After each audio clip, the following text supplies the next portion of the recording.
Pode sentar-se, por gentileza. Boa noite e a paz do Senhor para todos. Para mim é um prazer, faz muito, mas muito tempo que eu não venho por esses lados de cá. E hoje é bom chegar no 21º aniversário, anos de vida dessa igreja, que a gente viu ainda bem jovem, né? Ou criança. Já chegou à idade jovem, ainda conheci como criança.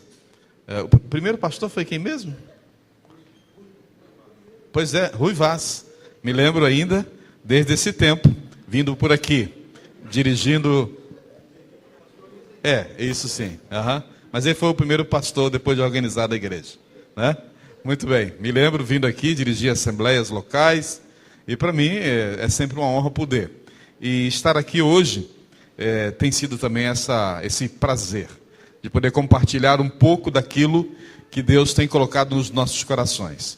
Nós acabamos de chegar de viagem também, minha esposa e eu, e ela não pôde vir porque fim de semana todo fora, pregando em um congresso de casais da Igreja do Nazareno, Arautos de Bereia, e ela foi para lá, porque senão os irmãos me demitem depois, né? E vou ficar sem igreja.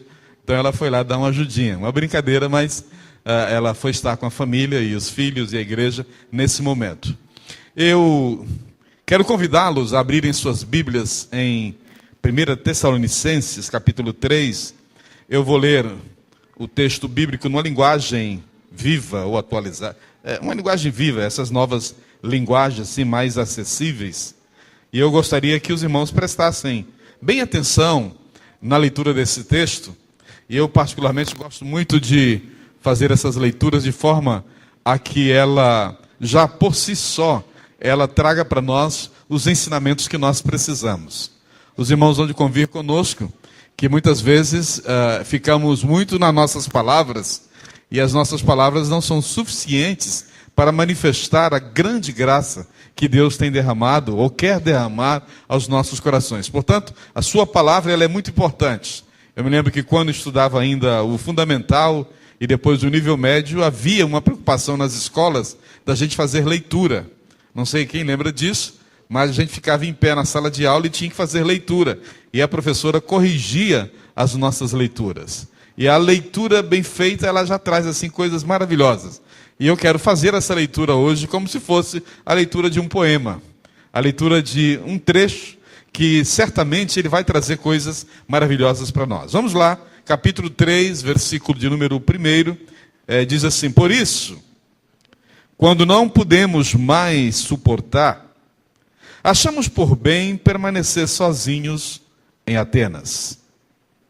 E assim, enviamos Timóteo, nosso irmão e cooperador de Deus, no Evangelho de Cristo, para fortalecê-los e dar-lhes ânimo na fé, para que ninguém seja abalado por essas tribulações. Vocês sabem muito bem que fomos designados para isso. Quando estávamos com vocês, já lhes dizíamos que seríamos perseguidos, o que realmente aconteceu, como vocês sabem. Por essa razão, não suportando mais, enviei Timóteo para saber a respeito da fé que vocês têm, a fim de que o tentador não os seduzisse, tornando inútil o nosso esforço. Agora, porém, Timóteo acaba de chegar da parte de vocês, dando-nos boas notícias a respeito da fé e do amor que vocês têm. Ele nos falou que vocês sempre guardam boas recordações de nós, desejando ver-nos assim como nós queremos vê-los. Por isso, irmãos, em toda a nossa necessidade e tribulação, ficamos animados quando soubemos da sua fé, pois agora vivemos, visto que vocês estão firmes no Senhor. Como podemos ser suficientemente gratos a Deus por vocês, por toda a alegria que temos diante dele por causa de vocês? Noite e dia, insistimos em orar para que possamos vê-los pessoalmente e suprir o que falta à sua fé. Que o próprio Deus, nosso Pai e nosso Senhor Jesus, preparem o nosso caminho até vocês. Que o Senhor faça crescer e transbordar o amor que vocês têm uns para com os outros e para com todos, a exemplo do nosso amor por vocês. Que ele fortaleça o coração de vocês para serem irrepreensíveis em santidade diante do nosso Deus e Pai, na vinda de nosso Senhor Jesus Cristo, com todos os seus santos. Deixem suas Bíblias abertas, por gentileza. Vamos orar. Pai, oro nesta noite pelo privilégio que o Senhor nos dá de estarmos lendo a Tua Palavra e ministrando-a de forma a chegar aos nossos corações. A minha oração nesse momento é que a figura humana não tenha de forma alguma proeminência nesse lugar, mas que a Tua Palavra, ela encontre guarida nos corações e que nesta noite seja o Senhor falando diretamente aos corações de todos nós que estamos aqui. Obrigado pela presença do Senhor. Obrigado por esta igreja que comemora mais um ano de vida. Certamente lutas passaram nesses 21 anos. Mas também, Senhor, podemos dizer que são 21 anos de vitória. 21 anos onde o Senhor tem estado dirigindo vidas, salvando vidas, santificando vidas, chamando vidas para o ministério e derramando toda a graça necessária para que os teus servos continuem firmes e possam realmente andar em novidade de vida a cada dia. Que hoje o Senhor possa falar aos nossos corações e faça-nos melhores servos do Senhor. É a nossa oração em nome de Jesus. Amém. Muito bem. A palavra de Deus, ela é sempre muito dinâmica, ela é sempre muito impressionante, porque a palavra de Deus, ela sempre tem algo novo constantemente para as nossas vidas. Cada um de nós, quando lemos a palavra e temos a oportunidade de nos deter em alguns textos, cada um de nós teríamos interpretações diferentes de alguns textos que Deus coloca para nós. Eu tenho plena certeza que se qualquer um dos pastores dessa igreja tomasse o texto que eu li nesse momento, eles caminhariam por um destino que levaria a um crescimento espiritual seu, cada um deles. E eu quero trazer hoje, extrair apenas uma pequena frase desse texto. Lemos ele completamente, e é um texto maravilhoso, que fala de uma boa notícia trazida por Timóteo a respeito dos irmãos de Tessalônica, que eles continuavam firmes na fé. O texto, inclusive, que nós lemos no capítulo 3, versículo 10, diz assim, de forma assim muito clara: noite e dia insistimos em orar para que possamos vê-los pessoalmente. Esse era o grande desejo do apóstolo Paulo, que dia e noite ele orava insistentemente para poder ver os irmãos de Tessalônica. E ele confirma dizendo, para suprir o que falta na sua fé. Ele afirma no texto que eu li.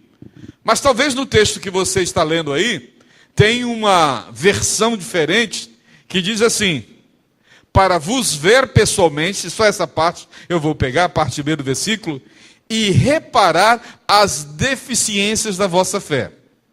Bom, pastor, já começou mal então. Você já chega dizendo no 21º aniversário nosso que você quer reparar algumas coisas? Não me atrevo de forma alguma a esta responsabilidade, até porque eu não os conheço, no sentido macro da palavra, eu não os conheço, para tentar querer reparar alguma coisa. O vosso pastor não encomendou nenhuma mensagem para que eu trouxesse para vocês. Ele não me deu nenhum tema para que eu pudesse, nesta noite, trazer especificamente, e isso me dar uma plena liberdade para poder ministrar aos irmãos. Bom, como é que você quer que eu faça? Para suprir o texto que eu li, o que falta na fé de vocês? Ou eu venho aqui com uma bolsa, já ia falar canastra, em espanhol é canastra, né? Uma bolsa cheia de coisas para transmitir, dizer assim, como o sorteio que vai haver. Eu mando essa aqui que é mais fé, eu mando mais longanimidade, eu quero dar para você mais benignidade ou mais mansidão, vocês querem assim? Ou eu posso caminhar por esse conceito de reparar as deficiências da fé. Mas que deficiências, pastor Geraldo? Você, por acaso, tem alguma autoridade para dizer-me isso? Bom, eu, Geraldo, não tenho. Mas a palavra de Deus, nesse momento, me leva a esse texto a pensar das deficiências que todos nós temos. Na realidade, não é uma prerrogativa vossa, mas isso, todos nós que andamos nos caminhos do Senhor, precisamos de, paulatinamente, caminhar de forma a chegarmos à estatura de um varão. Então, tem algumas coisas que precisam ajeitar. Concordam comigo? Não vou me levar a mal eu falar a respeito disso? E eu vou dizer para vocês como é que é, porque isso é para mim também. Eu não estou aqui pregando para vocês, simplesmente, eu estou trazendo uma palavra. Então, Paulo, ele está escrevendo de onde? O texto nos mostra que o apóstolo Paulo estava solitário em Atenas. O versículo 10 nos mostra isso. E ele envia quem? Timóteo, né? A fim de confirmar a igreja. Era uma expressão usada muito naquela época. Eu vou lá confirmar. Como que hoje eu voltei aqui, depois de muitos anos, eu venho confirmar a igreja. Confirmar o quê? Eu vou ver se essa igreja continua viva. E pelo jeito, ela continua viva. Pelo jeito, ela continua autêntica na sua responsabilidade para com esta comunidade. Nota-se isso. E o apóstolo Paulo diz que ele foi confirmar a igreja, Timóteo, e ele foi também, ao mesmo tempo, exortar a igreja. Pastor Geraldo, exortar? Bom, mas essa é a boa palavra para esta noite. Eu também vim aqui exortá-los. O que quer dizer exortar? Geralmente a gente tem um conceito de que exortação é repreensão, né? Não. Está errado. Eu vou dar uma exortada naquele irmão. Esse irmão aqui já precisa de reparar alguma coisa nele. Ele não pode chegar desta forma. A exortação é dar um conselho amável. É ver alguma coisa que precisa realmente ajudar aquela pessoa, não a empurrá-la para baixo, mas a levantá-la, a dar a mão e começar no sentido de, olha, irmão, eu acho que o irmão está muito bem, mas o irmão poderia melhorar um pouquinho mais. E isso é exortação.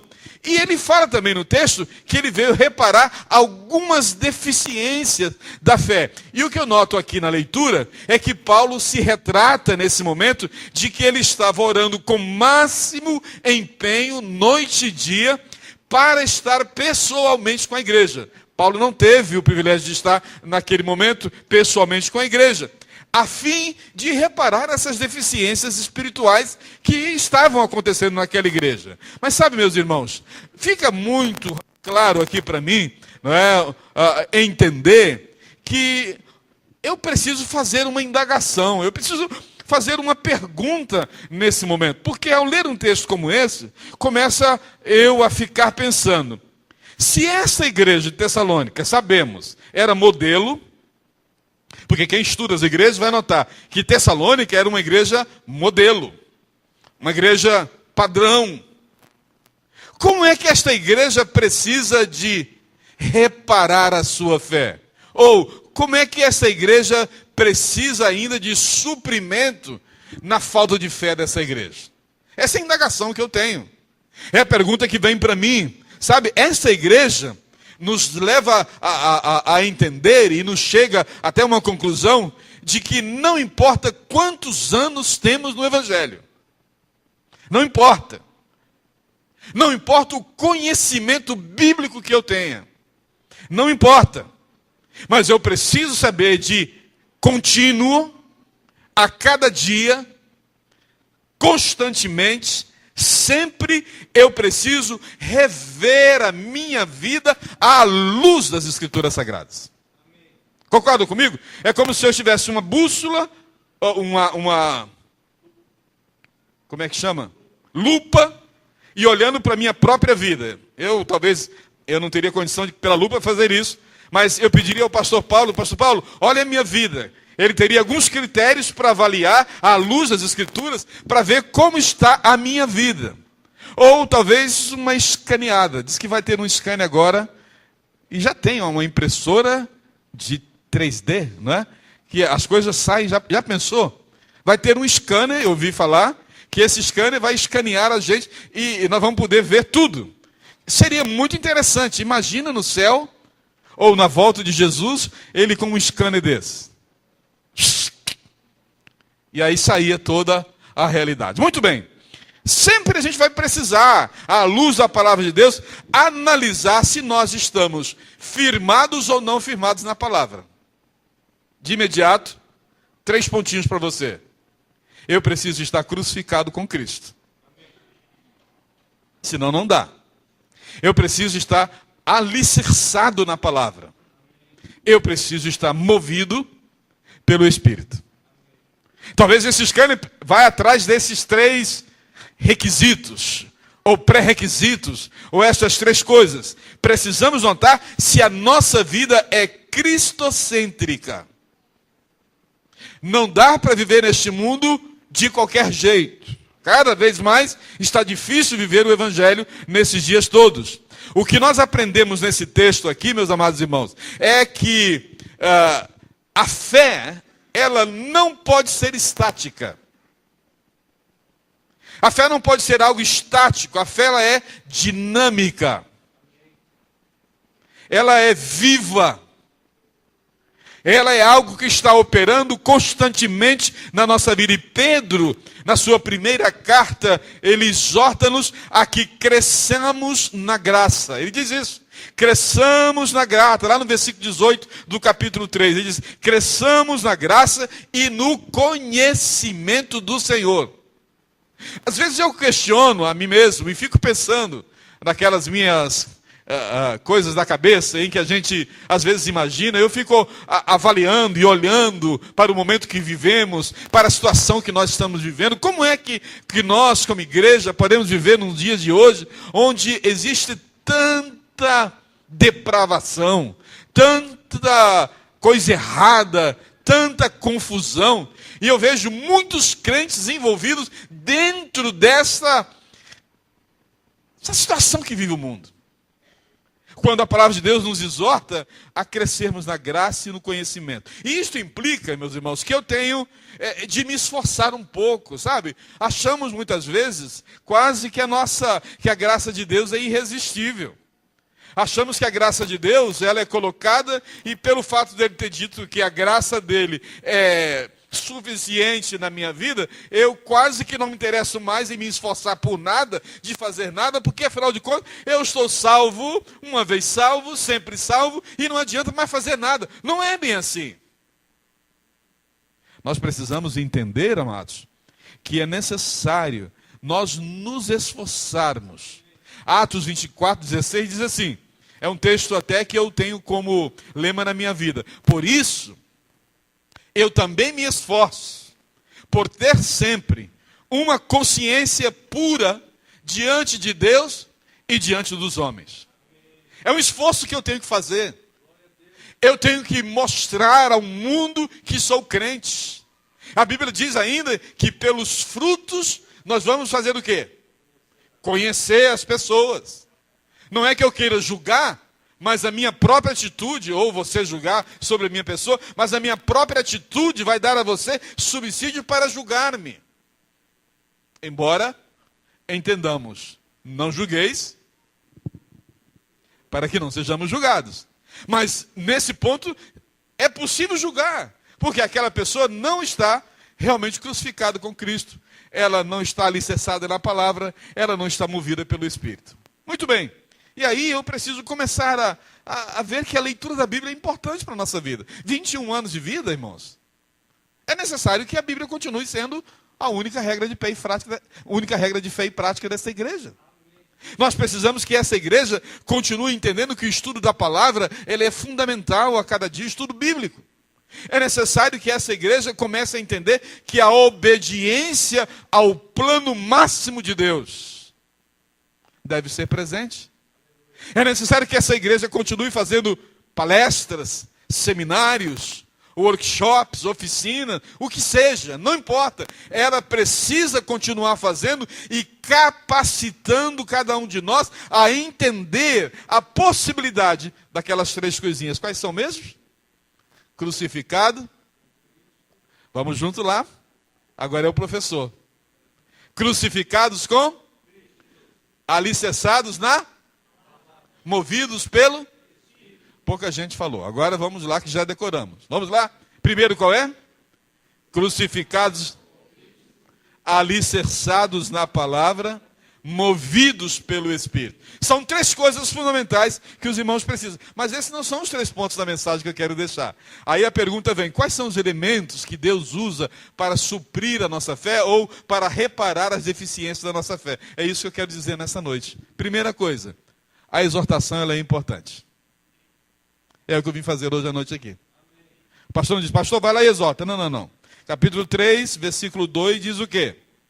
E assim enviamos Timóteo, nosso irmão e cooperador de Deus no Evangelho de Cristo, para fortalecê-los e dar-lhes ânimo na fé. O que é isso? Exortação.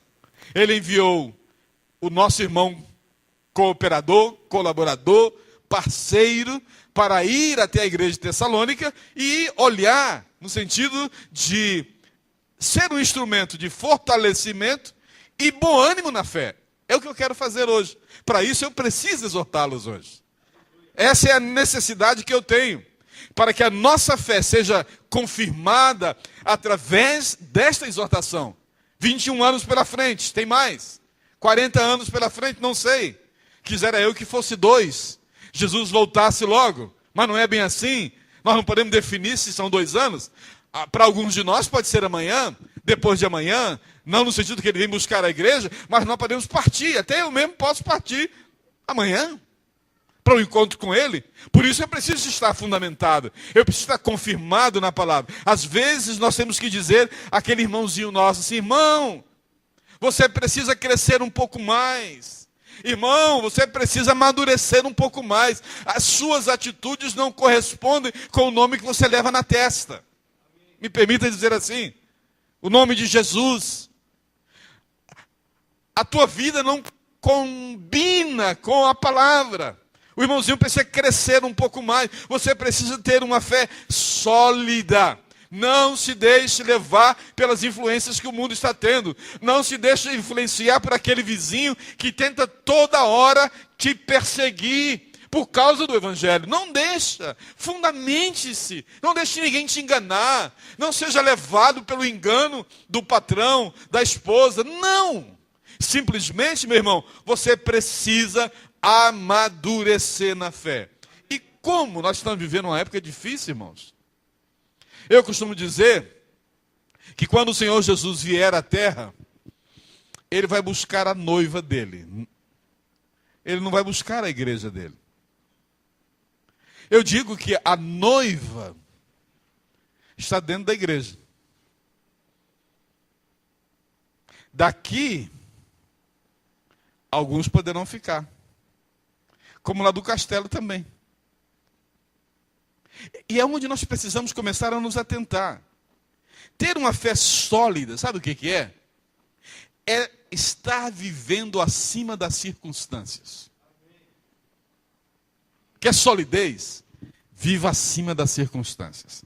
As circunstâncias não podem me atrapalhar. Quantas lutas eu poderia contar? Eu não vou contar para não deixar você triste. Porque se eu começar a contar as minhas lutas, certamente vocês vão ficar de pena de mim. Eu vou me ajoelhar aqui, vocês virão todos impor as mãos sobre mim. Sai de coisa da cabeça do pastor Geraldo. Mas o grande problema nosso hoje é que nós permitimos que as lutas, as dificuldades, os problemas, as circunstâncias atrapalhem a nossa fé em Jesus Cristo. Não pode atrapalhar. Não pode, de forma alguma. Ter uma fé madura é crer nas promessas de Deus, ainda que as tribulações tentem mostrar o contrário daquilo que a Bíblia está dizendo. O Senhor é o meu e entrega o teu caminho. Tudo posso. E o meu Deus, segundo a sua riqueza em glória, suprirá todas as minhas necessidades. Cada uma, né? Ainda diz, cada uma das minhas necessidades. Aquele que habita à sombra do Onipotente. Vocês creem realmente nessa situação? Agora a minha pergunta é, por que cambaleias quando tem promessas idênticas a essa? Por que você fica em dúvida quando a luta chega na tua vida, sabendo que você tem fundamentos da palavra de Deus na tua vida? Estou exortando. Estou batendo aqui forte já. Por quê? Porque se deixa levar pela circunstância, pelo mar alto e revolto que vem, arruma uma prancha de surf. Entre aspas. Que é fé. Não vai me abater. Não vai me derrubar. Tsunami algum de luta vai me derrubar. Porque a minha fé está firmada no Senhor. Tinha até um hino desse jeito, não tem? A minha fé e o meu amor estão firmados no Senhor. Estão firmados. Ainda tem alguns remanescentes que conhecem. Graças a Deus. Quem sabe disso e quem canta, olha o tsunami vindo. A minha fé e o meu amor. E você está lá, firme. Aí o tsunami vem, bate em você e volta lá atrás. Ah, pastor, você está muito positivo. Você vem do pensamento positivo aí, desse negócio, da confissão positiva de fé? Não venho não. Eu venho simplesmente daquele que crê no Senhor. Que Ele diz na sua palavra, mesmo que as tribulações venham, eu jamais vou me esquecer das promessas que Deus tem para a minha vida. É o que eu preciso entender. O que Paulo disse? Eu sei em quem tenho crido e estou bem certo que Ele é poderoso para guardar o quê? Até que dia? Até o dia final. Ele não disse, eu sei no que tenho crido. A palavra é em quem eu tenho crido. Não é no que tenho crido. A nossa fé é madura, meus irmãos, quando nós nos firmamos em Cristo. Quando nós estamos centrados numa pessoa como Jesus Cristo. Como Senhor, como Salvador da minha vida. Eu preciso dessa exortação. Irmãos, 21 anos, uma idade de maioridade. Vamos dizer assim. Você não pode passar para o 22º ano. Que já estão caminhando nele, não pode permitir em nenhum momento que as circunstâncias, por mais adversas que sejam, venham destruir a tua fé, porque ela está crucificada com Cristo, alicerçada na palavra, ela está movida pelo Espírito Santo. Doeu? Não? Que ótimo, posso ir para frente então. Qual é a primeira coisa que eu preciso? Qual é o primeiro elemento que eu preciso nessa reparação da minha fé? Qual é mesmo? Exortação.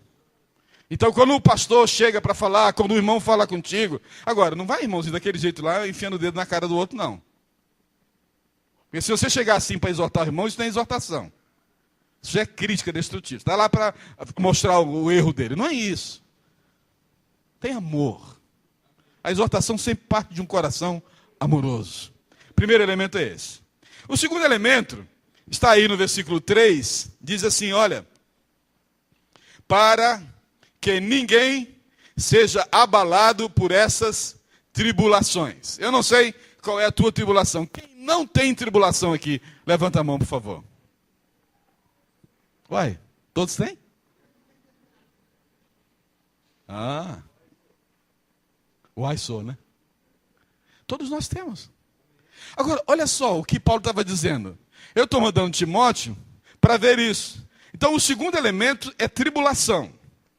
Para que a nossa fé sempre cresça, para que a nossa fé sempre prossiga em maturidade, Deus permite passarmos por tribulações. O que ele disse na palavra? No mundo tereis, mas o que aconteceu com ele? Você já leu esse negócio na Bíblia? Engraçado, né?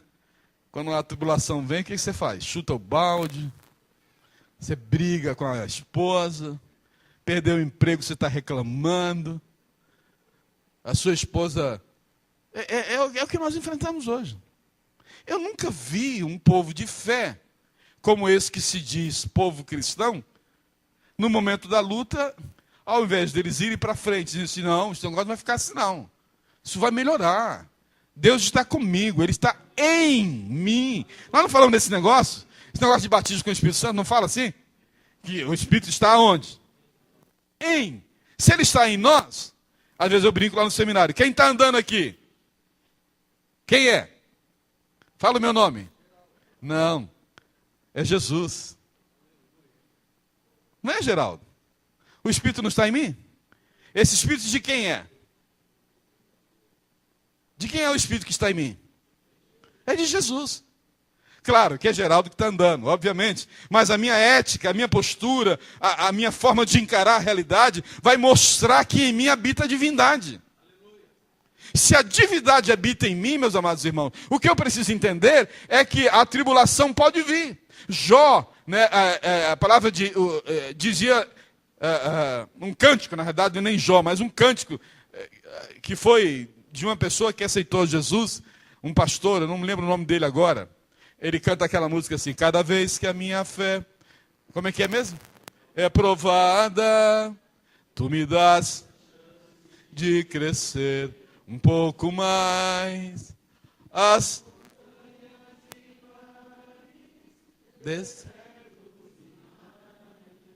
que atravesso me levam para onde? Ah.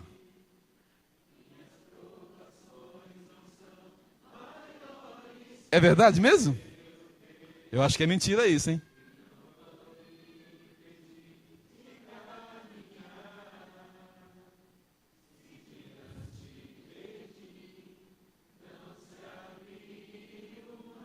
O que vai acontecer?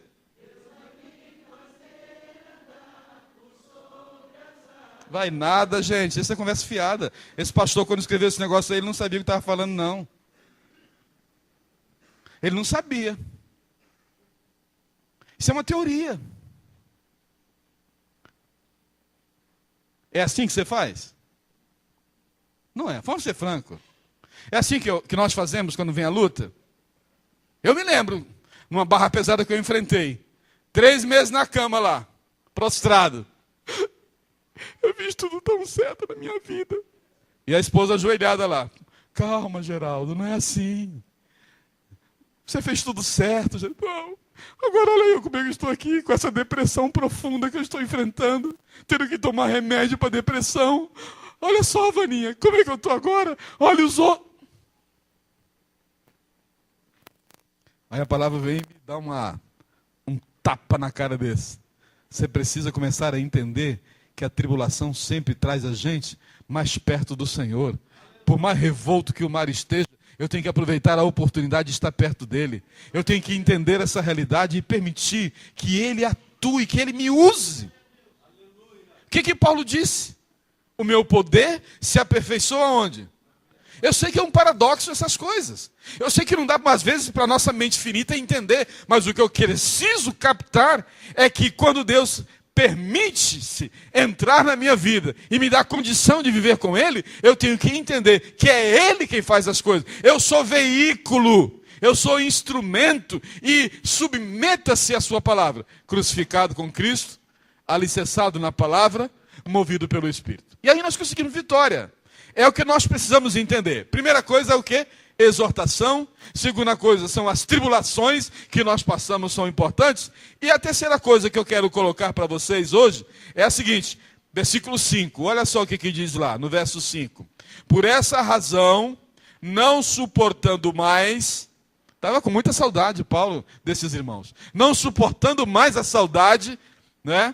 Enviei Timóteo para saber a respeito da fé que vocês têm, a fim de que o tentador não os seduzisse, tornando inútil o nosso esforço. Paulo estava preocupado da inutilidade do trabalho que ele havia feito na igreja de Tessalônica. Então, ele começa a fazer uma investigação bíblica. Ele diz, mandei indagar o estado da vossa fé. É o que ele está querendo dizer. Primeiro, ele fala de exortação, fala de tribulação. Terceiro, ele fala de ver, indagar o estado da fé que aquele povo estava vivendo. E aí, irmãos, devo dizer a vocês que precisamos, de vez em quando, começarmos a avaliar as nossas convicções pessoais, à luz das convicções bíblicas. Os dias que estamos vivendo, para termos uma religião cristã, uma experiência cristã, é muito difícil. Porque os dias de hoje as pessoas estão definindo a Bíblia através somente por experiência. Ah, eu tive uma experiência tal, e essa experiência foi muito importante. Aí já encontra um texto isolado e define que aquilo é uma doutrina bíblica. Isso se chama experiência. Eu tive uma experiência com Cristo, pastor Paulo tem a sua própria experiência, mas se a nossa experiência não estiver fundamentada na palavra, é só experiência. Não é fundamentação bíblica.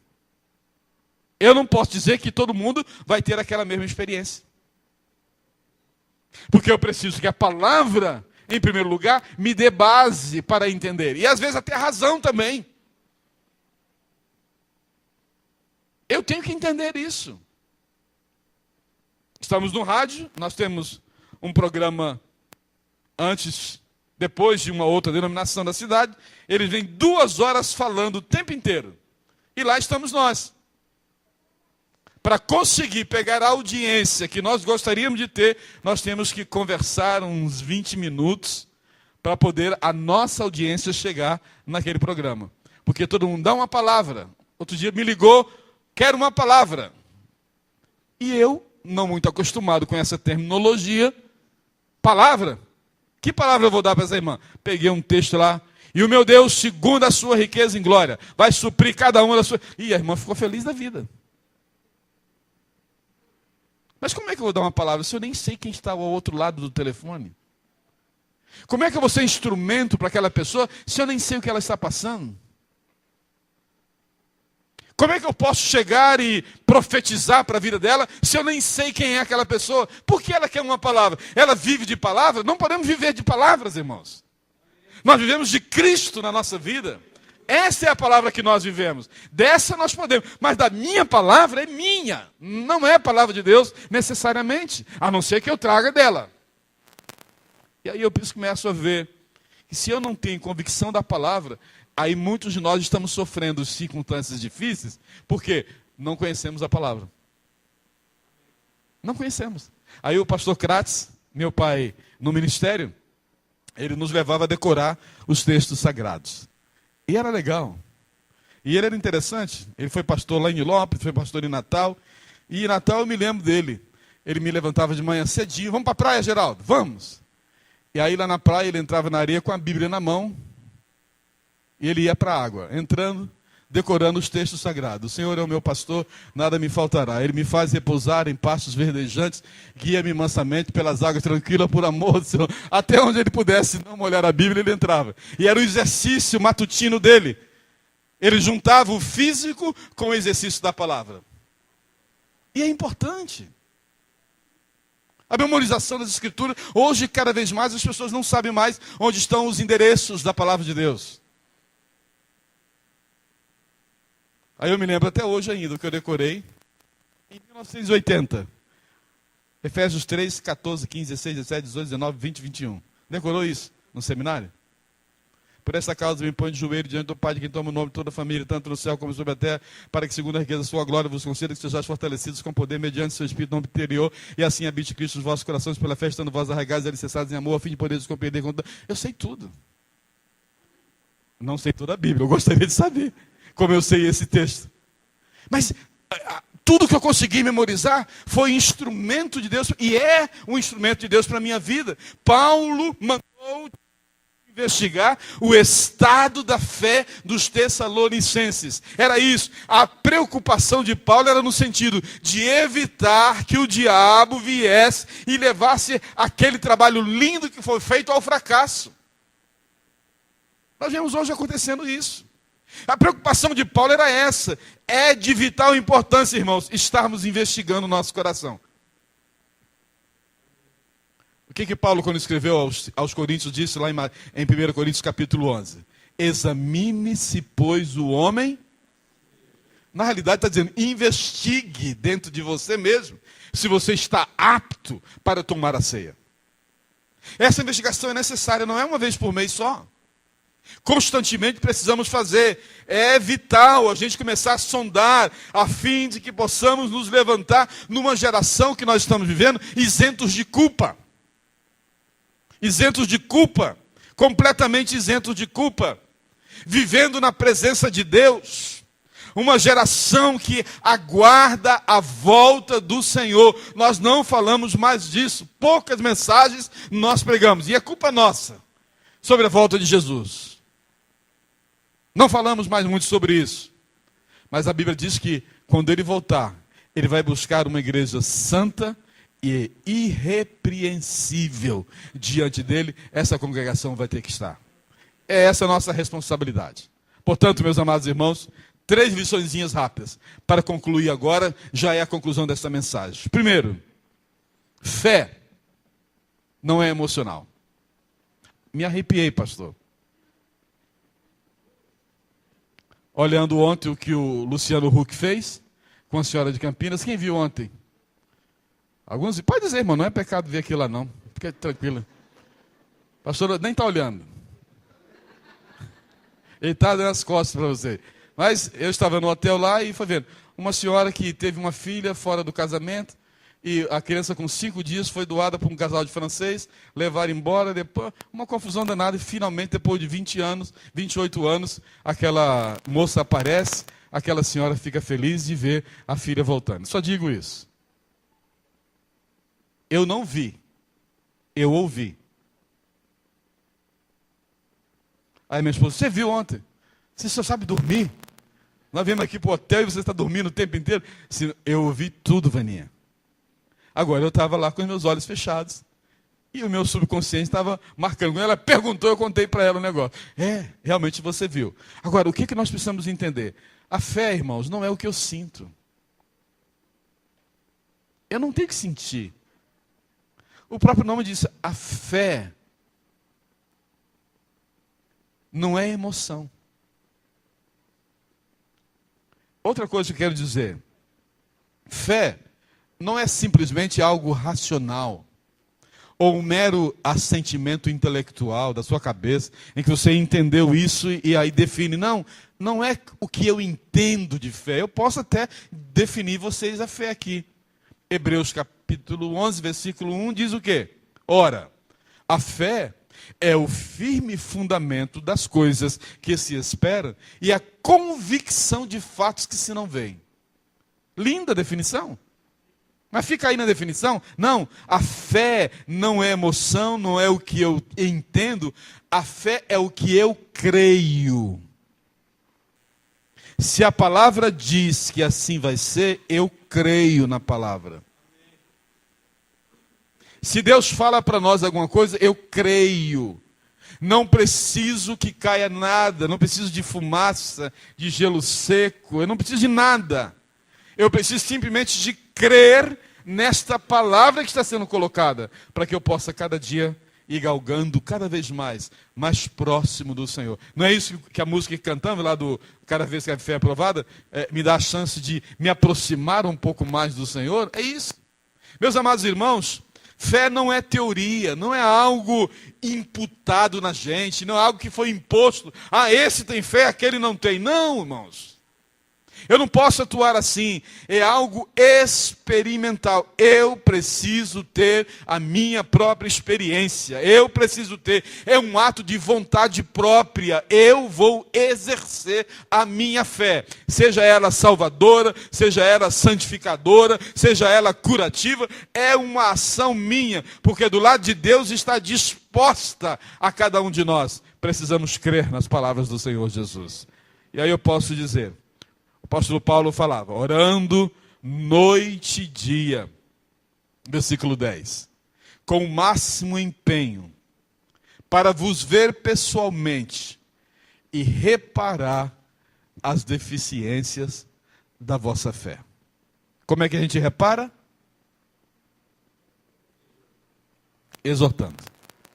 Ou entendendo que quando alguém vem falar comigo e me exortar, com amor e com carinho, eu estou começando já a dar uma ajeitada na minha fé. Segundo lugar, o quê? Quando eu passo por tribulações na minha vida, eu já fui consolado, eu entendi a palavra, e as tribulações vão cada vez mais servir para que eu possa galgar mais proximidade de Deus, chegar mais perto dele. E a terceira coisa é investigação.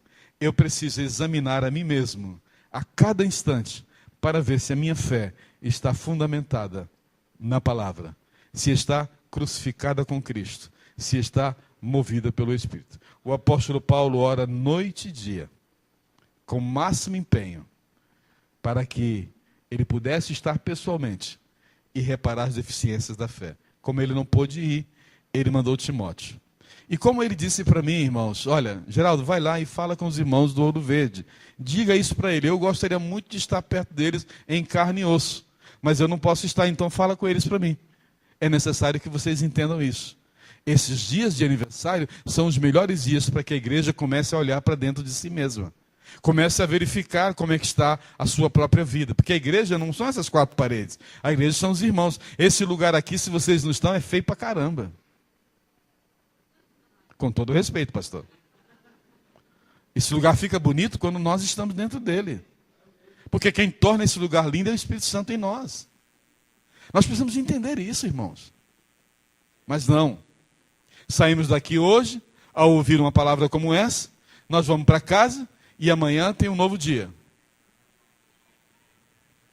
É um novo dia para você começar a entender que o Senhor está disposto a dar uma nova oportunidade para que você cresça cada vez mais no caminho do Senhor. E aí você possa, sim, chegar a dizer como o apóstolo Paulo: por isso, não podemos mais suportar, achamos por bem permanecer sozinhos em Atenas. E assim, enviamos Timóteo, nosso irmão, nosso cooperador do Evangelho, para que ele possa chegar e fortaleça vocês, dê ânimo a vocês, para que ninguém seja abalado pelas tribulações que a igreja estava para enfrentar. A Tessalônica ia enfrentar ainda muita barra pesada. E eu quero dizer, os nazarenos do Brasil, os cristãos do Brasil, os cristãos deste mundo, ainda vamos passar por muitas, mais muitas, mais muitas, mais muitas, que você nem imaginam as provações que ainda vamos passar.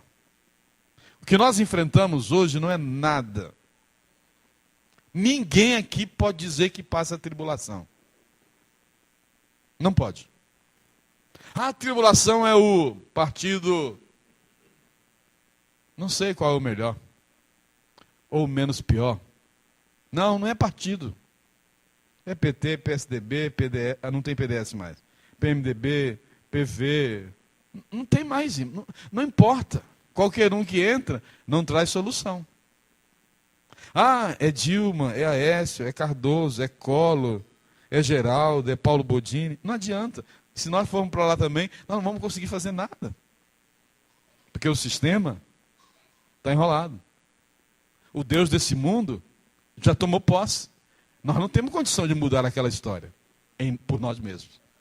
Mas nós precisamos começar a ter um grupo de crentes que entendam que se ele se fortalece, se ele crucifica a sua vida em Cristo, se ele se fortalece na palavra, se ele se permite mover-se pelo Espírito, eu começo a ver a possibilidade de um mundo melhor. Mas não aqui na terra, mas nós vamos ver os crentes crescendo, e crescendo, e crescendo, e crescendo, e crescendo, e crescendo cada vez mais, para ver as mudanças acontecendo na vida da nossa sociedade.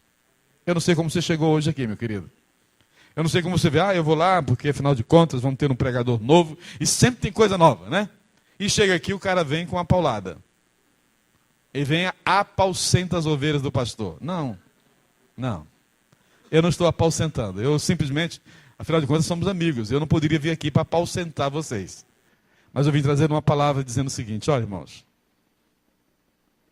é hora da gente fazer uma análise pessoal. Os católicos antigamente diziam, um exame de introspecção. Antes da Eucaristia. Quem foi católico lembra-se disso. Pois essa é a hora desse exame. Você vai ter chance para fazer isso agora. Fechando seus olhos nesse momento.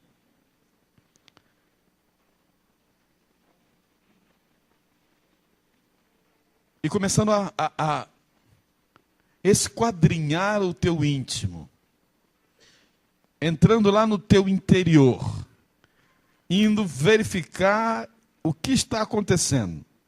Se você realmente hoje é uma pessoa crucificada com Cristo, se você é uma pessoa alicerçada na palavra, se você é uma pessoa movida pelo Espírito. Se não, sem medo e sem titubear, pode sair do seu lugar e vir aqui à frente e ajoelhar-se. Porque é tempo da gente orar juntos e a gente vai poder experimentar algo gostoso com a nossa experiência com Deus. Pode sair e vir. Não precisa esperar a música, não. Eles vão chegar, a música vai aparecer, mas eu quero chamá-lo nesse momento mesmo sem música. Eu quero que você se ajoelhe, e o quero aqui é com carinho, não é imposto. É para você chegar e, à luz da palavra que foi ministrada, você precisa reparar algumas coisas. Consertar algumas coisas. Pastor, é pecado? Eu não estou dizendo que você está em pecado. Não estou dizendo isso. Eu não falei para pecadores, eu falei para gente santa. Mas algumas coisas precisam ajeitar. Não dá para continuar desse jeito. Precisa fazer alguma coisa. Você precisa ouvir as exortações, muitas vezes, que chegam. E que essas tribulações que você está passando, e você fica reclamando o tempo todo, não reclama não, cara, irmão. Não reclama não. No meio da luta, glória a Deus. Busca o rosto do Senhor. E você vai experimentar o melhor da tua vida. Pode sair. Não precisa ficar pensando 2 vezes, 3 vezes, 4 vezes. Venha.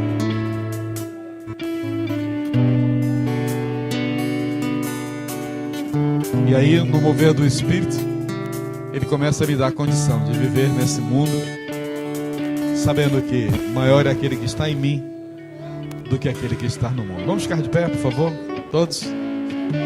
Eu vou convidar o pastor Paulo, como vosso pastor, para dirigir esse momento aqui ainda e orar nessa noite, para que ele possa realmente, o Senhor, tocar na tua vida de uma forma especial.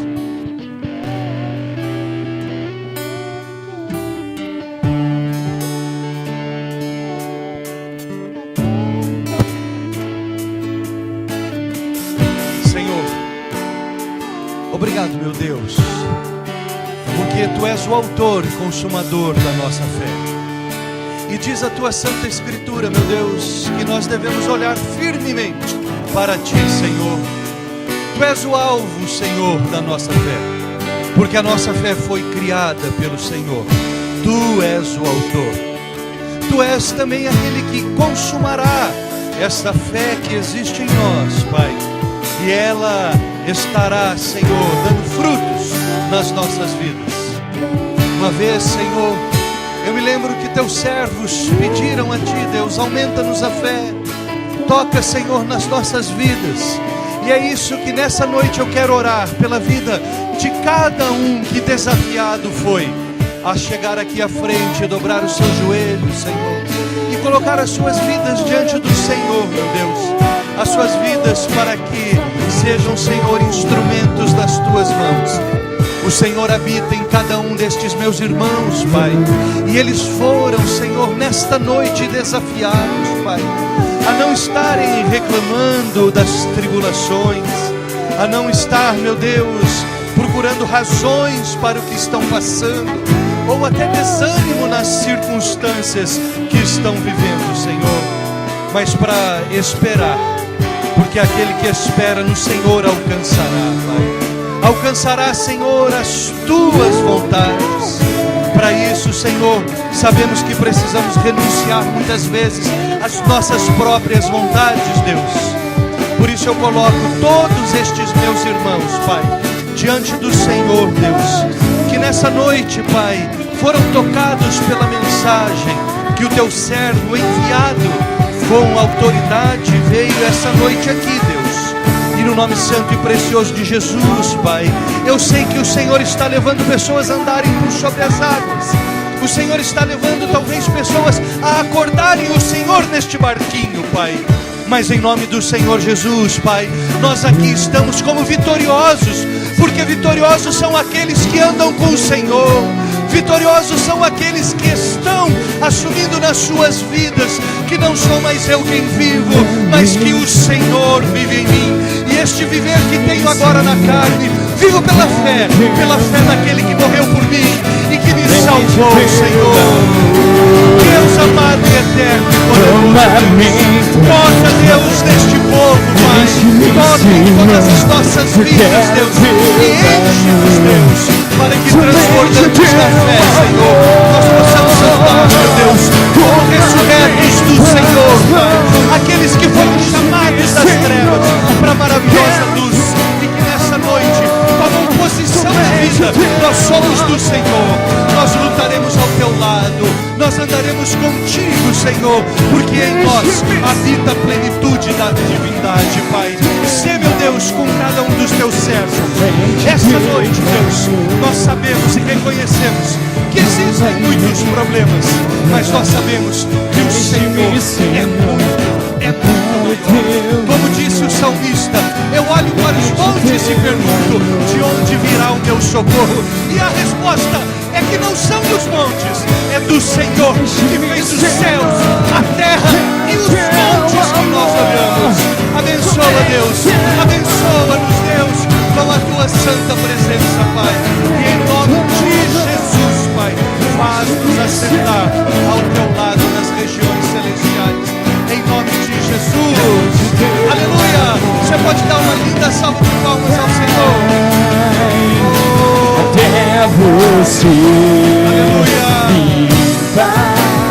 Você pode cantar esse louvor, meu irmão. Bem mais.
maravilhosa que Deus quer para mim e para você. Acima de sentimentos, acima de respostas feitas que homens podem dar, respostas feitas, o Senhor quer que vivamos pela fé. A fé é um firme fundamento. É ali que nós alicerçamos a nossa vida, mesmo que não a entendamos. Nós vemos tantos homens e mulheres da fé que contra toda esperança, como Moisés, mas pela fé, eles foram naquilo que não viram, naquilo que não conheciam, mas pela fé, porque estavam fundamentados numa palavra, não numa palavra de homens, mas na palavra do Senhor. Amados irmãos, se nós conhecermos verdadeiramente, como o pastor Geraldo disse, a palavra do Senhor, o que ela quer para nós, o que ela pode fazer em nós e o que ela pode fazer através de nós, nós vamos entender que somos as pessoas mais felizes deste mundo, porque nós sabemos da onde viemos e para onde nós estamos indo, não é? Mesmo andando em meio ao mundo, mas rumando junto com o Senhor para a glória dele. Amém, meu querido? Que você tenha realmente sido exortado, encorajado nessa noite a tomar um posicionamento pessoal na tua vida com Deus. Nós nunca fomos chamados por Cristo para brincar, mas no tempo em que nós vivemos, nós temos que deixar algumas brincadeiras de lado e realmente tomarmos esta posição, a posição dos filhos de Deus, a posição de homens e de mulheres que foram remidos e lavados pelo sangue do Cordeiro, para uma vida diferente de toda a humanidade pecaminosa, mas dos homens que querem estar com o Senhor. Amém, querido? Você vai sair essa noite encorajado daqui? Amém? Porque o pastor veio para isso e nos encorajou, viu, pastor? Muito obrigado, louvado seja o nome do Senhor. Nós vamos continuar vivendo centrados no Senhor Jesus Cristo, porque Ele é suficiente. Ele é suficiente para tudo. Louvado seja o nome do Senhor, que nós não precisamos amanhã, antes de sair de casa, abrir a Folha de São Paulo, naquela página das tirinhas, dos horóscopos, para ter um conselho para sair de casa. Nem mesmo às vezes fazermos um horóscopo bíblico, deixa eu ver o que Deus tem para mim hoje, e cai em qualquer página da Bíblia. As promessas de Deus já estão dadas para você, meu irmão, porque Ele é suficiente. Nós não precisamos de mais nada. Nós não precisamos de fitinhas, não precisamos de óleos, não precisamos de águas, não precisamos de rádios. Nós precisamos do Senhor Jesus. Amém, querido? Louvado seja o nome desse Deus que não nos abandona. Pai eterno e todo-poderoso, diante do Senhor nós nos colocamos, Senhor, reconhecendo que o Senhor é conosco. E se Tu és conosco, quem será contra nós? Ó Senhor, que o Senhor nos abençoe e nos guarde. Que o Senhor faça resplandecer o seu rosto sobre as nossas vidas e que continue tendo suas misericórdias voltadas a cada um de nós.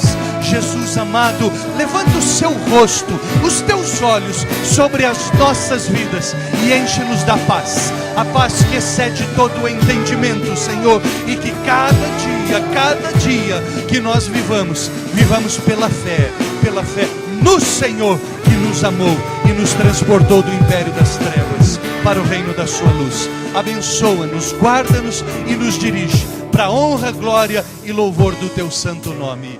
Amém e amém. Glória a Deus por isso, meu irmão. Louvado seja o nome do Senhor. Dá um abraço no teu irmão antes de ir embora. Dá um abraço nele, agradece.